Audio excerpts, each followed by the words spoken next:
So when we're watering large areas, we like to use these wobblers. It's kind of fun to say, and they're really fairly inexpensive. You have to buy this little wobbler part that you can get at most irrigation stores. But other than that, they're made out of PVC that you can get at a Home Depot or Lowe's or any other lumber store or place that sells PVC.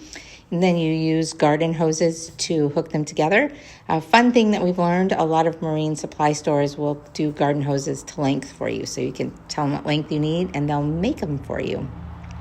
As you can see here, they line up together and you can have, I think we have 5 on this chain.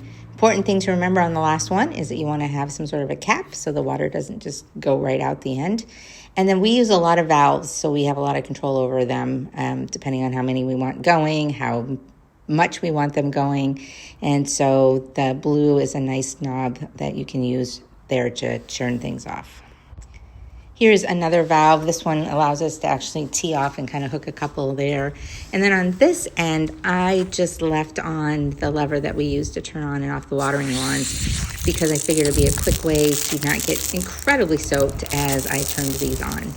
So once you get them turned on, you want to look back down the chain and make sure that the water is going out all the way down, all of them. And once it is, you're good to go. Now, we hooked these with a garden hose at the front end here, and the garden hose reaches way back alongside of our plant yard, as you'll see here in a second. And this is just temporary for us while we're getting everything hard piped, but it works really well, and it's a great way for us to help the grass come in. Now, this needed adjusted because we were watering too much of the parking lot, and I did it the lazy way, which resulted in me being soaking wet. But once you get it adjusted, one of the things that's really helpful is to put a flag at the end. So we'll put a flag at the end down there so we know where to line it up next time.